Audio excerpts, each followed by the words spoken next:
Chapter 11. The Wonderful City of Oz. Even with eyes protected by the green spectacles, Dorothy and her friends were at first dazzled by the brilliancy of the wonderful city. The streets were lined with beautiful houses, all built of green marble and studded everywhere with sparkling emeralds. They walked over a pavement of the same green marble, and where the blocks were joined together were rows of emeralds, set closely and glittering in the brightness of the sun. The window panes were of green glass. Even the sky above the city had a green tint, and the rays of the sun were green. There were many people, men, women, and children, walking about, and these were all dressed in green clothes and had greenish skins. They looked at Dorothy and her strangely assorted company with wondering eyes, and the children all ran away and hid behind their mothers when they saw the lion, but no one spoke to them. Many shops stood in the street, and Dorothy saw that everything in them was green. Green candy and green popcorn were offered for sale, as well as green shoes, green hats, and green clothes of all sorts. At one place, a man was selling green lemonade, and when the children bought it, Dorothy could see that they paid for it with green pennies. There seemed to be no horses nor animals of any kind. The men carried things around in little green carts, which they pushed before them. Everyone seemed happy and contented and prosperous. The guardian of the gates led them through the streets until they came to a big building, exactly in the middle of the city, which was the Palace of Oz, the Great Wizard. There was a soldier before the door, dressed in a green uniform and wearing a long green beard. "Here are strangers," said the guardian of the gates to him, "and they demand to see the Great Oz." "Step inside," answered the soldier, "and I will carry your message to him." So they passed through the palace gates and were led into a big room with a green carpet and lovely green furniture set with emeralds. The soldier made them all wipe their feet upon a green mat before entering this room, and when they were seated, he said politely, "Please make yourselves comfortable while I go to the door of the throne room and tell Oz you are here." They had to wait a long time before the soldier returned. When at last he came back, Dorothy asked, "Have you seen Oz?" "Oh no," returned the soldier. "I have never seen him, but I spoke to him as he sat behind his screen and gave him your message. He said he will grant you an audience if you so desire, but each one of you must enter his presence alone, and he will admit but one each day. Therefore, as you must remain in the palace for several days, I will have you shown to rooms where you may rest in comfort after your journey," "Thank you. replied the girl. That is very kind of Oz." The soldier now blew upon a green whistle, and at once a young girl, dressed in a pretty green silk gown, entered the room. She had lovely green hair and green eyes, and she bowed low before Dorothy as she said, "Follow me and I will show you your room." So Dorothy said goodbye to all her friends except Toto, and taking the dog in her arms, followed the green girl through 7 passages and up 3 flights of stairs until they came to a room at the front of the palace. It was the sweetest little room in the world, with a soft, comfortable bed that had sheets of green silk and a green velvet counterpane. There was a tiny fountain in the middle of the room that shot a spray of green perfume into the air, to fall back into a beautifully carved green marble basin. Beautiful green flowers stood in the windows, and there was a shelf with a row of little green books. When Dorothy had time to open these books, she found them full of queer green pictures that made her laugh. They were so funny. In a wardrobe were many green dresses, made of silk and satin and velvet, and all of them fitted Dorothy exactly. "Make yourself perfectly at home," said the green girl, "and if you wish for anything, ring the bell. Oz will send for you tomorrow morning." She left Dorothy alone and went back to the others. These she also led to rooms, and each one of them found himself lodged in a very pleasant part of the palace. Of course, this politeness was wasted on the Scarecrow, for when he found himself alone in his room, he stood stupidly in one spot, just within the doorway, to wait till morning. It would not rest him to lie down, and he could not close his eyes, so he remained all night staring at a little spider which was weaving its web in a corner of the room, just as if it were not one of the most wonderful rooms in the world. The Tin Woodman lay down on his bed from force of habit, for he remembered when he was made of flesh, but not being able to sleep, he passed the night moving his joints up and down to make sure they kept in good working order. The Lion would have preferred a bed of dried leaves in the forest and did not like being shut up in a room, but he had too much sense to let this worry him, so he sprang upon the bed and rolled himself up like a cat and purred himself asleep in a minute. The next morning, after breakfast, the Green Maiden came to fetch Dorothy, and she dressed her in one of the prettiest gowns, made of green brocaded satin. Dorothy put on a green silk apron and tied a green ribbon around Toto's neck, and they started for the throne room of the Great Oz. First they came to a great hall in which were many ladies and gentlemen of the court, all dressed in rich costumes. These people had nothing to do but talk to each other, but they always came to wait outside the throne room every morning, although they were never permitted to see Oz. As Dorothy entered, they looked at her curiously, and one of them whispered, "Are you really going to look upon the face of Oz the Terrible?" Of course, Answered the girl. if he will see me. "Oh, he will see you," said the soldier who had taken her message to the wizard, although he does not like to have people ask to see him. Indeed, at first, he was angry and said, "I should send you back where you came from." Then he asked me what you looked like, and when I mentioned your silver shoes, he was very much interested. At last I told him about the mark upon your forehead, and he decided he would admit you to his presence. Just then a bell rang, and the green girl said to Dorothy, "That is the signal. You must go into the throne room alone." She opened a little door, and Dorothy walked boldly through and found herself in a wonderful place. It was a big, round room with a high arched roof, and the walls and ceiling and floor were covered with large emeralds set closely together. In the center of the roof was a great light, as bright as the sun, which made the emeralds sparkle in a wonderful manner. But what interested Dorothy most was the big throne of green marble that stood in the middle of the room. It was shaped like a chair and sparkled with gems, as did everything else. In the center of the chair was an enormous head, without a body to support it or any arms or legs whatever. There was no hair upon this head, but it had eyes and a nose and mouth, and was much bigger than the head of the biggest giant. As Dorothy gazed upon this in wonder and fear, the eyes turned slowly and looked at her sharply and steadily. Then the mouth moved, and Dorothy heard a voice say, "I am Oz, the Great and Terrible. Who are you, and why do you seek me?" It was not such an awful voice as she had expected to come from the big head, so she took courage and answered, I am Dorothy, the small and meek. I have come to you for help. The eyes looked at her thoughtfully for a full minute. Then said the voice, "Where did you get the silver shoes?" "I got them from the Wicked Witch of the East, when my house fell on her and killed her," she replied. "Where did you get the mark upon your forehead?" Continued the voice. That is where the good witch of the north kissed me when she bade me good-bye and sent me to you. Said the girl. Again the eyes looked at her sharply, and they saw she was telling the truth.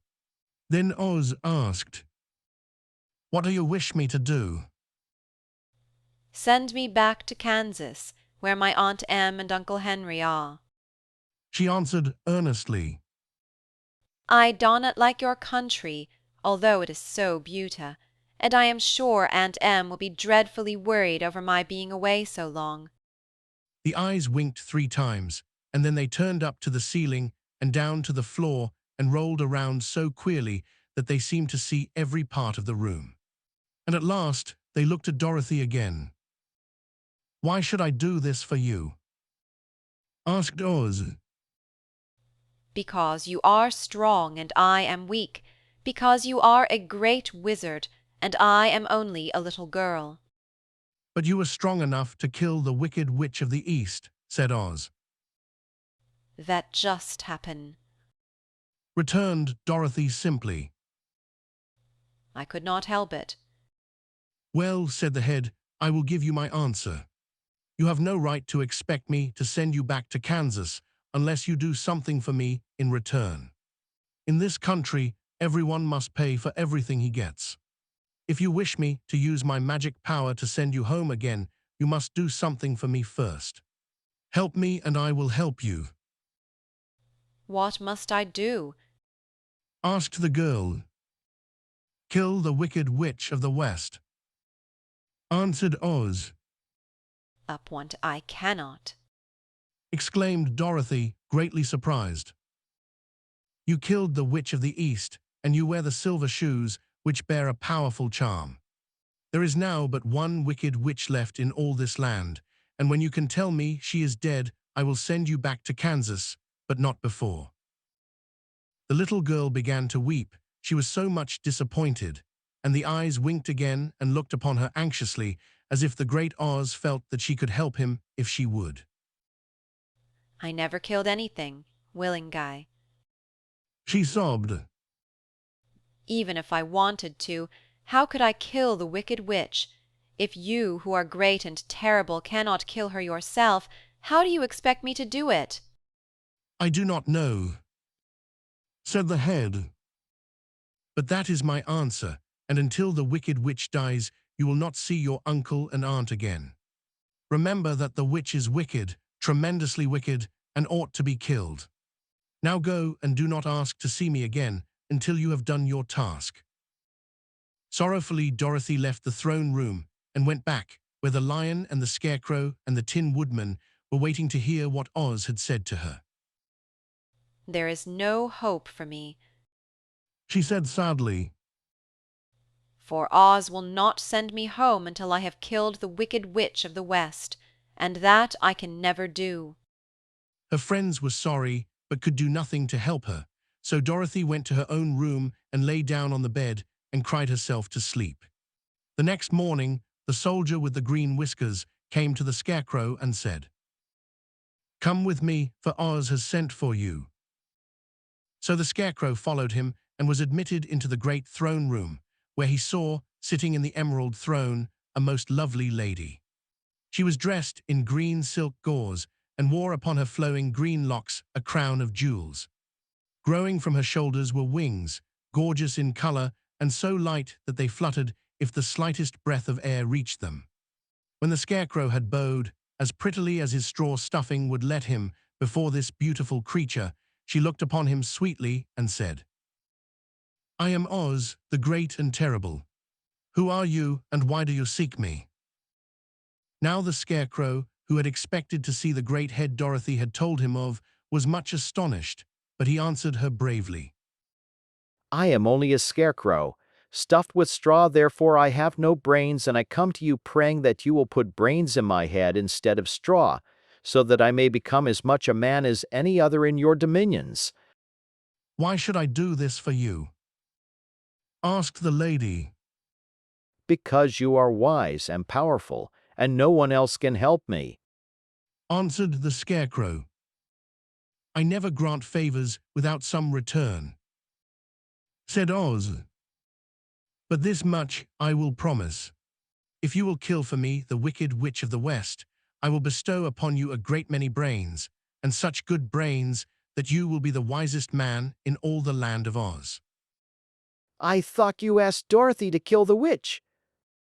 said the scarecrow in surprise. "So I did. I do not care who kills her, but until she is dead, I will not grant your wish. Now go and do not seek me again until you have earned the brains you so greatly desire." The scarecrow went sorrowfully back to his friends and told them what Oz had said, and Dorothy was surprised to find that the great wizard was not a head, as she had seen him, but a lovely lady. "All the same." Said the scarecrow. She needs a heart as much as the Tin Woodman. On the next morning, the soldier with the green whiskers came to the Tin Woodman and said, Oz has sent for you. Follow me. So the Tin Woodman followed him and came to the great throne room. He did not know whether he would find Oz a lovely lady or a head, but he hoped it would be the lovely lady. For He said to himself, if it is the head, I am sure I shall not be given a heart, since a head has no heart of its own, and therefore cannot feel for me. But if it is the lovely lady, I shall beg hard for a heart, for all ladies are themselves said to be kindly-hearted. but when the woodman entered the great throne room, he saw neither the head nor the lady, for Oz had taken the shape of a most terrible beast. It was nearly as big as an elephant, and the green throne seemed hardly strong enough to hold its weight. The beast had a head like that of a rhinoceros, only there were 5 eyes in its face. There were 5 long arms growing out of its body, and it also had 5 long, slim legs. Thick, woolly hair covered every part of it, and a more dreadful-looking monster could not be imagined. It was fortunate the Tin Woodman had no heart at that moment, for it would have beat loud and fast from terror. But being only tin, the woodman was not at all afraid, although he was much disappointed. "I am Oz, the great and terrible," spoke the beast in a voice that was one great roar.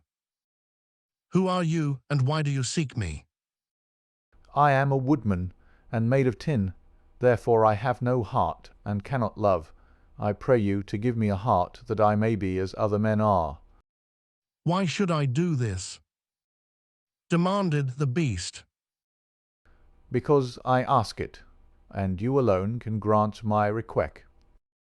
Answered the woodman. Oz gave a low growl at this, but said gruffly, "If you indeed desire a heart, you must earn it." Have Asked the woodman, "Help Dorothy to kill the wicked witch of the West."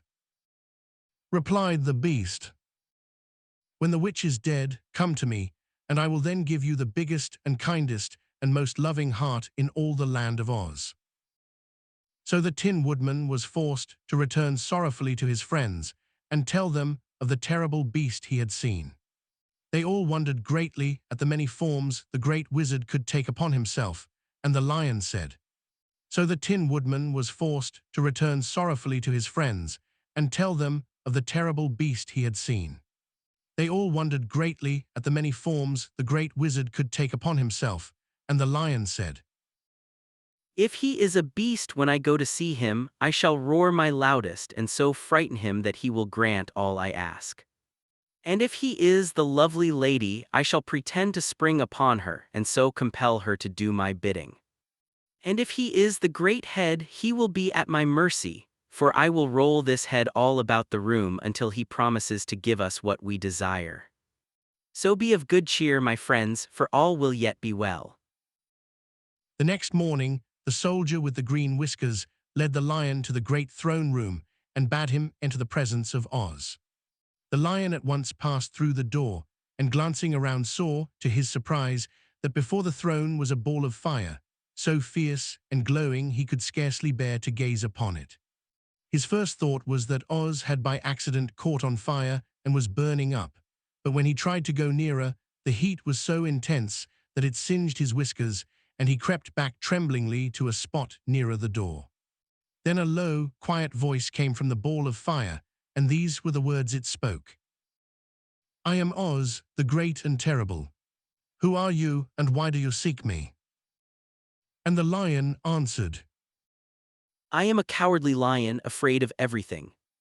I came to you to beg that you give me courage so that in reality I may become the king of beasts, as men call me.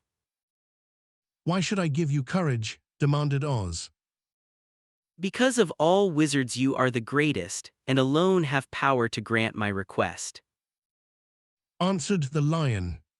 The ball of fire burned fiercely for a time, and the voice said, "Bring me proof that the wicked witch is dead, and that moment I will give you courage.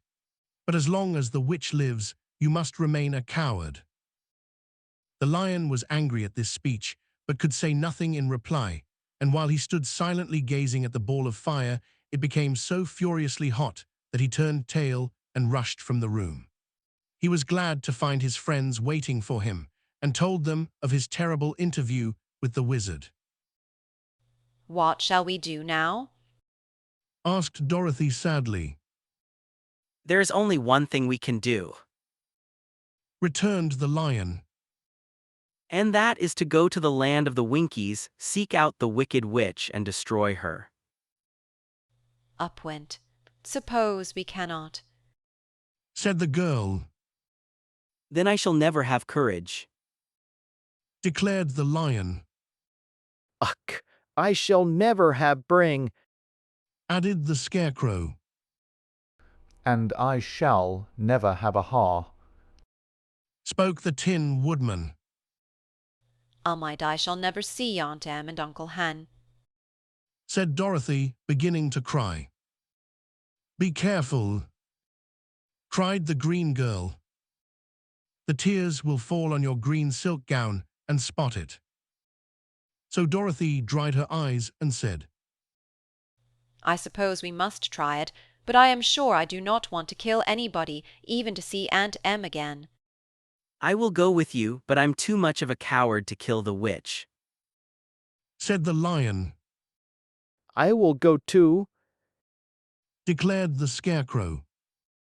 but I shall not be of much help to you. I am such a fooard. I have not the heart to harm even a whit. Remarked the Tin Woodman. But if you go, I certainly shall go with you. Therefore it was decided to start upon their journey the next morning, and the woodman sharpened his axe on a green grindstone and had all his joints properly oiled.